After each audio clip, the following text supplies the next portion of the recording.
You know that feeling on a really hot, humid, and still summer night? The air just hangs thick and heavy, making it hard to breathe.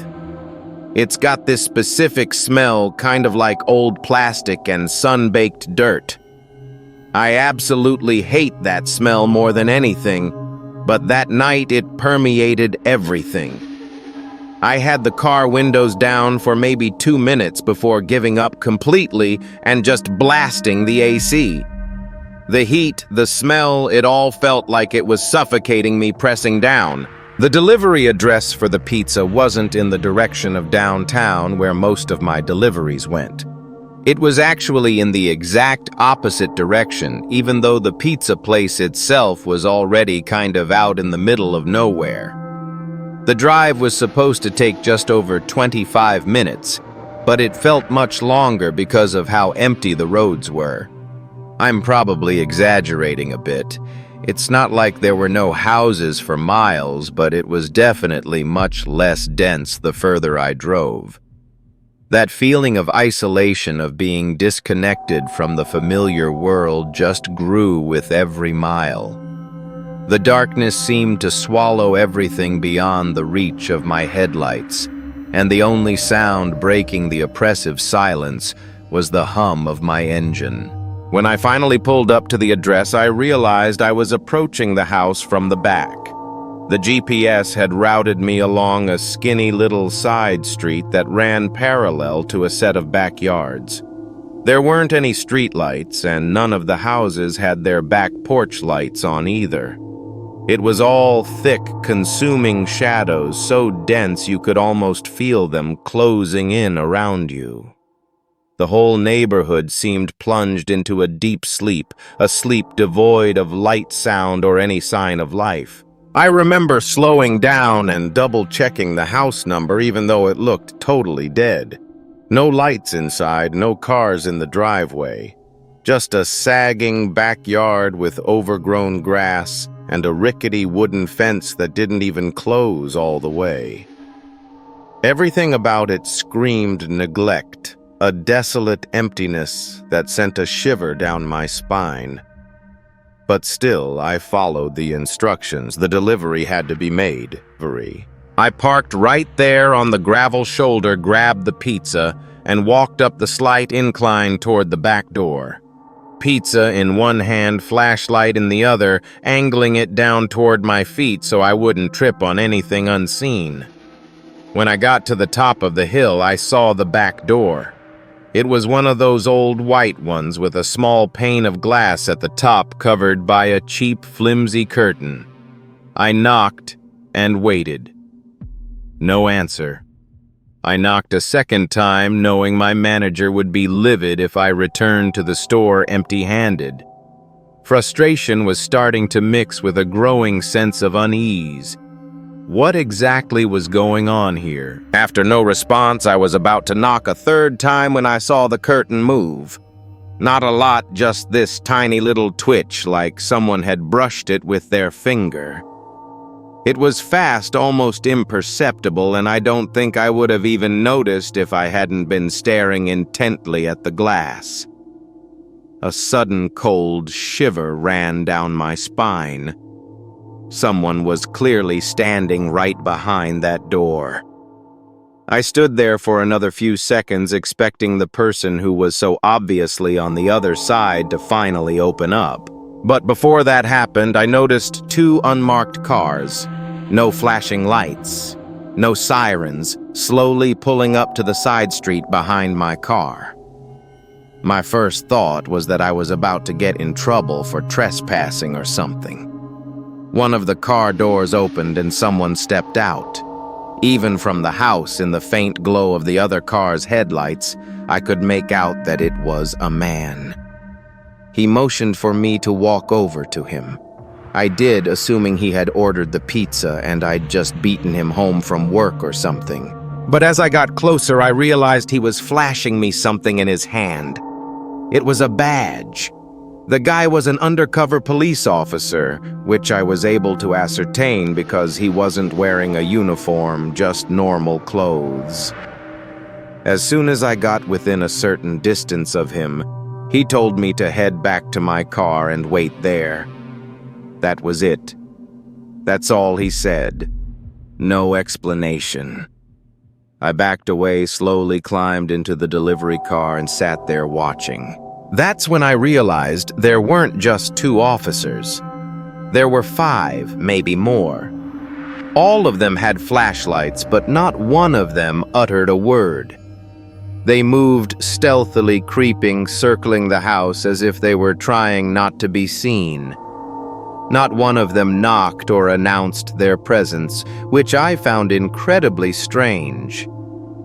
The entire sight was utterly bizarre, like watching a silent play where every action carried a hidden meaning, and the silence itself was the most terrifying element. I remember one of the officers reaching for the back door handle, the very same one I had just knocked on, and gently trying it. When it didn't open, he just nodded at one of the other guys and backed off. It felt like I was watching something I wasn't supposed to see, and I guess I was.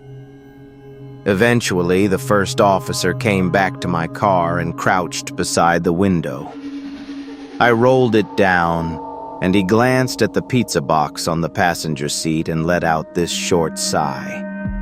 He was relatively vague with what he told me, but he didn't seem like a jerk, just that he was trying not to say too much.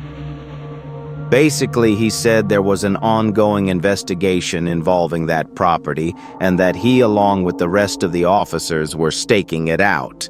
He apologized for taking so long to intervene and told me that I had pulled up at the exact time they were repositioning their vehicles.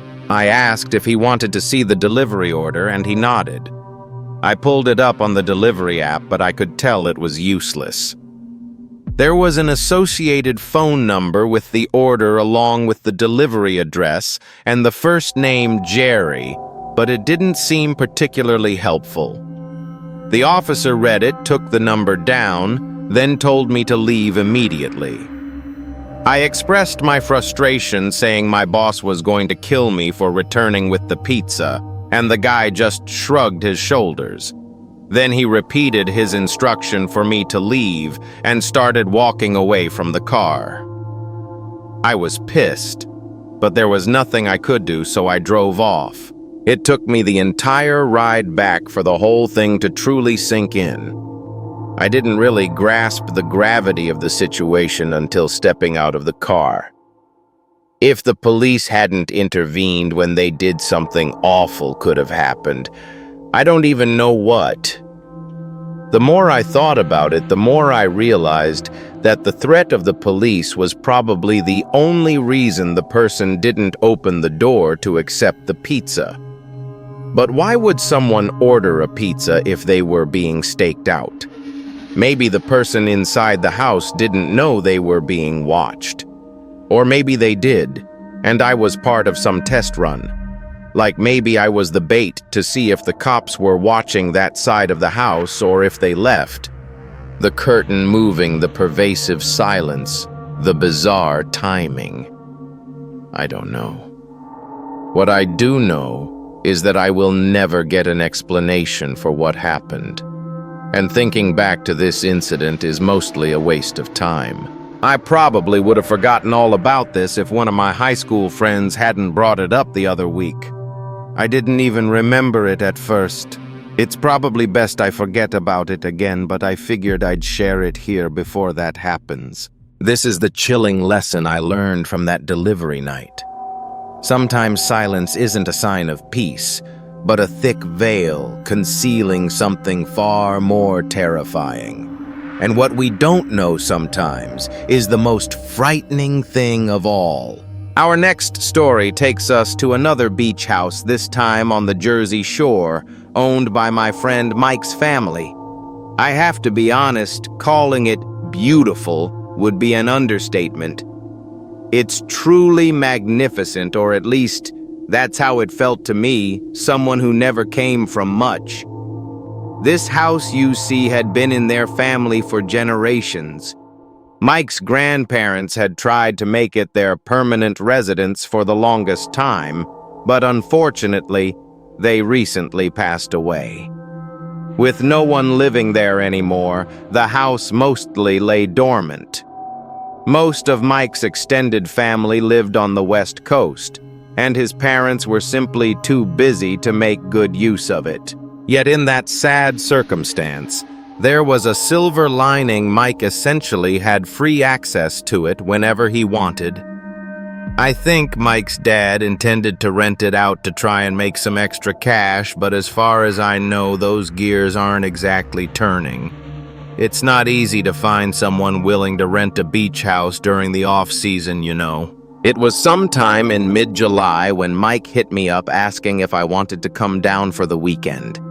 He didn't have to twist my arm. I had nothing going on, and the thought of kicking back at a beach house, especially one as nice as that, was an easy yes. His plan was simple. We'd hang out, maybe hit the beach during the day, then head to the boardwalk at night, just enjoying the shore for what it was. It wasn't some crazy party weekend, just a chill escape from the usual, and honestly, I was really looking forward to it. Mike and I live pretty close together, so he was going to pick me up and drive me down with him that Friday. I packed a duffel bag, threw it in his trunk, and the two of us made the drive down. The first night was chill. We got in around 600, dropped our stuff off in the upstairs bedrooms, and settled in. The house has that cozy, slightly musty beach house smell, a mix of salt air and old wood. Not in a bad way, more like history. You could tell it had seen decades of family summers. After grabbing a quick bite from a nearby sub shop, we decided to walk the beach for a bit just to take in the evening. Mike brought a couple of fishing rods, so we figured we'd try our luck for a while. It wasn't really about catching anything, though. It was more about just being out there in the quiet. At one point, we stumbled across a pair of girls about our age. They were walking barefoot along the shoreline, and Mike, being Mike, struck up a conversation right away. They were local, or at least semi-local, and the interaction turned into one of those low-stakes, slightly flirtatious exchanges that happen naturally when you're young and on the beach at night. We got their numbers and they continued their walk while we continued fishing. There were still a good number of people around since it was peak season, but Mike knew all the quiet pockets, private beach access, tucked away paths through dunes, little spots between houses where the lights didn't quite reach. We ended up finding a nice stretch to ourselves where the only sounds were the water and the wind. It was the kind of night that made you forget about real life for a bit. The next morning, we woke up around 9:00 and decided to go for a run along the boardwalk. It was already warm out by then, but there was a breeze coming off the ocean that made it bearable. We weren't doing anything crazy, just a couple of miles to get the blood flowing. Mike's a pretty active guy, and I'd been trying to stay in shape, so it felt good to move after a night of lounging around. The rest of the day kind of slipped by without us noticing. Later that evening, Mike floated the idea of hitting a few bars in Seaside, but we were both wiped. Even though the idea sounded fun in theory, the thought of waiting in line and yelling over music didn't really line up with how our bodies felt after a full day in the sun. We ended up crashing kind of early instead. Sometime after midnight, I woke up to a shrill, piercing beeping. At first, I thought it was part of a dream, but after a second or two of lying there in the dark, I realized it was real. It sounded like a smoke detector, one of those sharp, high-pitched alarms that cut straight through your skull. I threw myself out of bed and started scanning my surroundings, trying to pinpoint where the beeping was coming from. It didn't sound like it was coming from my bedroom or anywhere else on the second floor. After focusing for a few more seconds, I got the impression that it was actually coming from above me from the third floor. Without thinking, I yanked the bedroom door open and made a beeline for Mike's room. With both hands, I jolted him awake and told him to follow me. He immediately caught on to the situation and hurried after me, not even bothering to put a shirt on. As if our lives depended on it, the two of us bolted up the stairs, completely unsure of what we'd be running into. The third floor was mostly dark, except for a little bit of moonlight leaking in through the window at the end of the hallway. We flipped the lights on and started scanning the space, still expecting to see or smell something burning, but there was nothing. No smoke, no flickering lights, no signs of a fire at all, actually. It was baffling. Eventually, after some painfully irritating minutes of searching for the source of that god-awful noise, I found something in one of the bedrooms tucked neatly under a pillow was a small black device. Before calling Mike into the room, I decided to examine it myself for a bit, mostly out of pure confusion. It was the size of a walkie-talkie, all black with the exception of a blinking red light on top. That was it. No buttons, no stickers, no screen, just a smooth jet black casing, that blinking light, and a single switch on the side, or at least what looked like a switch. I flipped it off, and the beeping stopped immediately. Mike entered the room at the same time. His eyes flicked from the bed to me to the device in my hand. Neither of us said anything at first.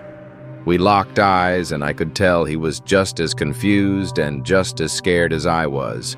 For the next hour, we tried figuring out what that thing was, how it had gotten there, and what had triggered it. But no answer we came up with was satisfying.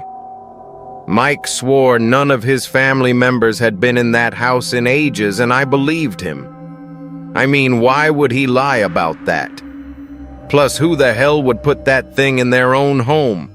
You might think it was for safety or something, or maybe a substitute for a faulty upstairs smoke detector, but again, there was no fire, so it hadn't even prevented any emergencies. And then the matter of how it had gotten triggered in the first place, that was the scariest part about the whole thing. We were sitting in Mike's room in the dark when I had a crazy thought. I couldn't believe it hadn't occurred to me until then, the switch. I pulled out the device and very quickly flipped the switch on and off. And you guessed it, the shrill beeping started up again and stopped as soon as I flipped it off. Both of us froze and Mike whispered, "Oh my God." The thought hit us both at the same time. The only way to operate the device was by hand. Someone else was in the house. We didn't waste any time. Mike dialed the police while I locked the door, barricading it as best I could. We waited for what felt like forever, and finally the police showed up. We quickly made our way downstairs to intercept them. After giving them a very brief description of what was going on, they did a full sweep of the house while we waited outside by the front door per their instruction. When they finally came back downstairs, what they told us was horrifying. Apparently, every single window on the third floor was wide open, even the bathroom windows. And it wasn't just that. The beds were flipped, drawers were pulled out of dressers, and everything was on the floor. The room where I had found the device looked completely ransacked, even though it was nice and neat when we searched up there. I felt like I was losing my mind, and so did Mike. But after being escorted upstairs by the officers, we had no choice but to accept the reality. The officers didn't find much else.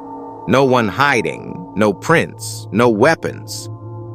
After another 20 minutes or so, they told us to make sure all the windows were locked and secured from now on, and to call again if anything else happened. Then they just left. Mike and I didn't feel safe being in that house after someone probably crazy or on drugs had messed with us like that in such an unexplainable way too. But we had no choice. We told ourselves we'd sleep there the rest of the night and leave early in the morning. And that's what we did. Luckily, whoever had been in the house must have left because nothing else happened throughout the night. There are still parts of this night I can't explain, and I can only imagine what Mike must be feeling. For all we know, whoever had been in that house that night might have never truly left. And this is the lesson I learned: threats aren't always obvious. Sometimes they hide in the most mundane of things, waiting for a moment to reveal their presence, leaving you to question your own sense of safety forever. This story happened quite a while ago when I was 22. Enough years have passed that I feel safer talking about it now, although the haunting memory remains vivid. At that time, I was fresh out of college with a pretty decent job and minimal expenses, as I was still living at my parents' home. Can you imagine that, accumulating considerable savings without having to worry about food or a place to sleep, all while having full access to the room? I grew up in my car and all the familiar comforts of my hometown. It's safe to say I was living in pure bliss, a period of rare peace and freedom. Believe me, I knew how lucky I was to have parents who allowed me to stay at home rent-free. I know a lot of people don't have that option, so it's something I never took for granted. However, not everything was as stress-free as you might think. What I'm about to tell you happened less than a month into my time back home. It tore that peaceful facade wide open. I've never been what people my age like to call a party girl. I don't drink excessive amounts of alcohol. I don't spend every ounce of my free time at clubs, and I definitely don't allow men to dictate my life in any way. That's just how I was raised. My father is the most important man in my life, and hookup culture truly disgusts me. Because of all that, my life was pretty routine. Wake up, satisfy my caffeine addiction, go to work, go to the gym, read a bit of my book at home, mess around on my phone, and go to sleep. Weekends were for hiking, mini road trips, board games, and whatever else I decided I wanted to spend my time doing. A simple, almost safely mundane routine. But then one random weekend, my closest friend from college, Lindsay, invited me and our other two friends, Sabrina and Thea, to spend a few days at her family's beach house. I'd never been, but from the way Lindsay talked about it, the place sounded like a dream, quiet, tucked away from the touristy chaos on its own private beach, and just a short walk from the water. It sounded perfect for an escape. To be frank, Lindsay's family is loaded. I think both her parents were neurosurgeons, so I had a feeling her beach house would be insane. And I was far from disappointed when I first laid eyes on it. I'm no architect, but I know a modern-style house when I see one. And Lindsay's must have been ultra-modern because it looked more like a covert military safe house than a personal home. An impressive exterior, yes, but also something cold, distant about it. I'd love to show you guys pictures of it, believe me. I've got plenty. But out of respect for Lindsay's family, I think that would be in really poor taste, even if what I'm about to tell you didn't happen. The four of us unloaded our stuff and decided where we'd be sleeping. Lindsay obviously had enough individual bedrooms for all of us, but what would be the fun in that? Instead, the four of us stayed in the same room, one of the kids' bedrooms that had 2 sets of bunk beds and its own attached bathroom. We'd been staying there 3 nights, which in my opinion is the perfect amount of time to spend coupled up with anyone other than your family. I tend to be relatively irritable, so anyone who's not clean or polite tends to tick me off pretty easily. Not that any of my friends are, but you know how it is. I know I told you about my relatively boring lifestyle already, but if there was a time to drink, it was that weekend with my friends. So I definitely planned on letting loose a little more than I ordinarily would, breaking out of my safe bubble. We wanted to keep the first night pretty chill though, so we walked down to the private beach connected to the house and sat in the sand, stargazing. The four of us were drinking White Claws and listening to house music on Sabrina's speaker when we noticed something in the distance. It was this faint flickering light emanating from somewhere further down the shore. The four of us quieted down a bit and watched the light flicker on and off. The sight was kind of hypnotic, as eerie as it was. After a while, it became clear that the light was swinging back and forth like a handheld flashlight someone was walking with, and soon after we realized that's just what it was. It looked like 3 or 4 people casually walking in our direction, not running or stumbling or moving strangely, but strolling at a leisurely pace. As they got closer, we started hearing the sound of laughter, which caused all of us to relax a bit. Considering how late it was most likely just a group of teenagers, or even people our age. They must have noticed us because at some point one of them yelled out, "Hi!" in a friendly voice. It was a guy's voice, and he sounded around our age. Thea yelled back, and we made some small talk while they made their way over to us. As they approached, we could see that it was a group of 3 guys who looked maybe a year or 2 older than we were. They all had that typical beach boy look, which I could tell right away my friends were digging, especially Thea. She's a bit crazy when it comes to guys, so I can't say I was too surprised. She knows how I feel about her lifestyle, so it's not like I'm saying anything crazy. To be fair, she is drop-dead gorgeous, and I've never seen a guy not take a liking to her. The guys sat down with their beers, and the 7 of us continued drinking. It was actually a really great time. The guys weren't overtly flirtatious, but they weren't boring either. Everything seemed perfect. Fast forward an hour and several drinks later, and they invited us back to their place.